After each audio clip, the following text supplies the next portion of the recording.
শুধুমাত্র শারীরিক সম্পর্ক তৈরি করা ও বাচ্চার জন্ম দেওয়ার জন্য মানুষ সংসার করে না।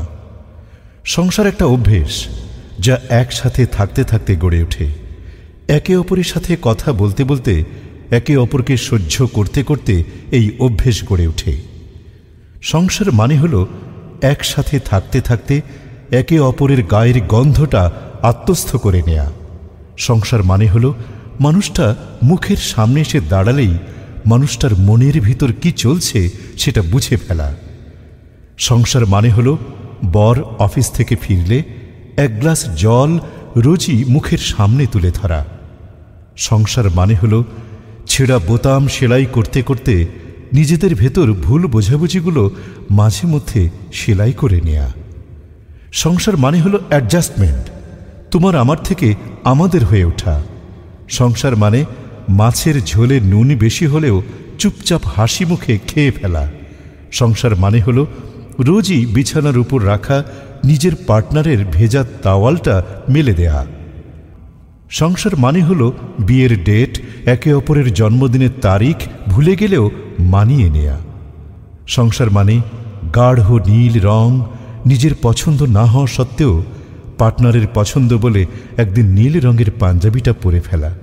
আবার তেমনি শাড়ি পরতে একটু ভালো না লাগলেও এক দুটো দিন নিজের পার্টনারের পছন্দকে গুরুত্ব দিয়ে একটা লাল টুকটুকে শাড়ি পরে পার্টনারের সামনে এসে দাঁড়ানো।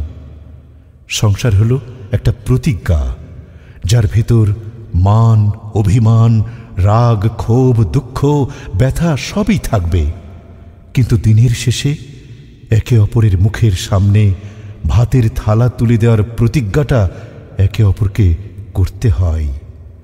সংসার মানে হলো মাসের শেষে টাকা পয়সার হিসেব করতে করতে একটা দীর্ঘশ্বাস ফেলে স্ত্রীকে জড়িয়ে ধরে বলা, আজ তোমার কোলে মাথা রেখে ঘুমাবো, আজ আমায় একটু ঘুম পাড়িয়ে দাও। সংসার মানে হলো মাঝ রাতে বরকে ঘুম থেকে তুলে শিশির ভেজা রাস্তায় হাঁটতে যাওয়ার বায়না ধরা। সংসার করা সহজ, কিন্তু একটা সংসারকে প্রতি মুহূর্তে যাপন করা সহজ নয়। সংসার মানে হাজারো ব্যস্ততার মধ্যেও একবার অন্তত ফোন করে জিজ্ঞেস করা, খেয়েছ?